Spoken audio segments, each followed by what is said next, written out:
오늘 말씀은 신명기 9장 13절에서 29절입니다.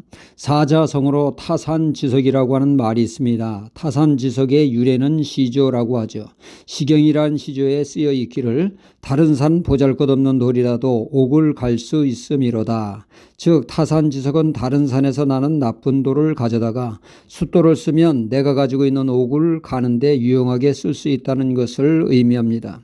그러니까 타산지석은 작고 하찮은 대상일지라도 참고하면 자신의 성장과 발전에 도움을 얻을 수 있다는 것입니다. 늘 배우는 자세에 발전이 있죠. 타산지석과 유사하게 쓰이는 사자성어가 있는데 그것은 바로 반면교사입니다.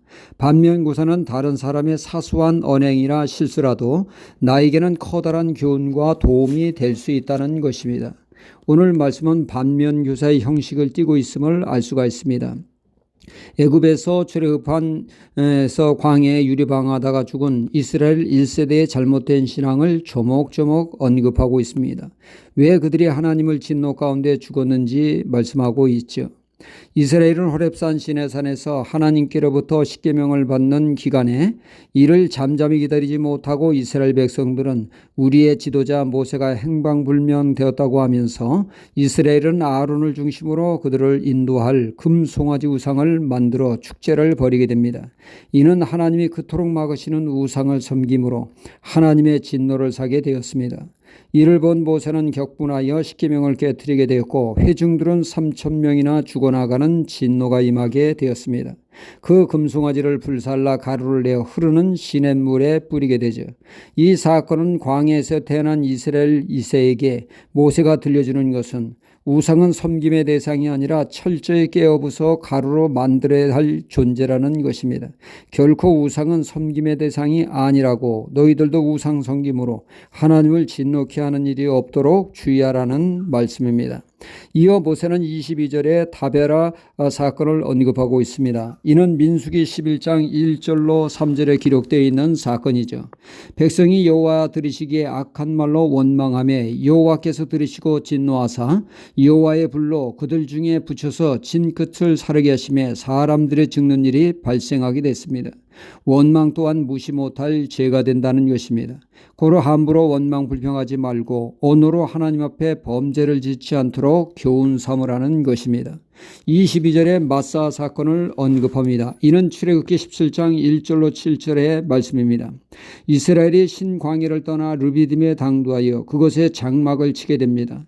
그런데 르비딤에는 가장 중요한 먹을 물이 없었습니다. 타는 목마름에 그들은 하나님이 애굽에 잘 있는 우리를 꼬드겨 광야로 이끌어내어 목말라 죽게 한다고 돌을 들어 모세를 해치고자 했습니다. 이에 하나님은 반석을 지팡이로 치라 명하여 안반생소로 그들의 그 갈증을 해소해 준 사건이 있습니다. 이때 그들은 하나님을 시험하는 중대한 죄로 인해서 하나님의 심판을 당하게 되어 있습니다.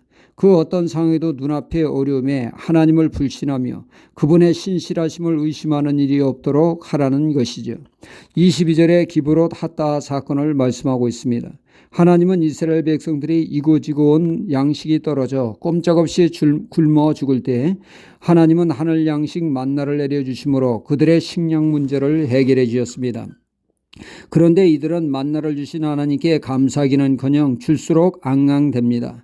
만나만 보면 질린다고 하면서 고기는 왜 안 주느냐고 징징대며 불평을 합니다.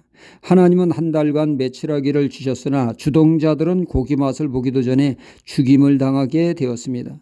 줄수록 은혜에 감사해야지 욕심 사납게 앙앙대지 말라는 것입니다. 23절에 가데스 바네아 사건을 말씀하고 있습니다.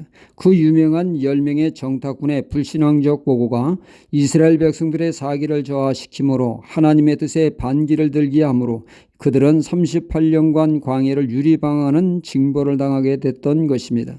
한마디로 그들의 부모 세들의 목이 곧은 백성으로 불순종과 완악함으로 하나님의 징벌을 자초했다는 것입니다. 이런 사건을 반면 삼아 너희는 그런 일이 없도록 하나님을 온전히 경외하며 하나님의 진노가 아닌 하나님의 축복과 은혜를 누리는 세대가 되라고 촉구하는 말씀입니다.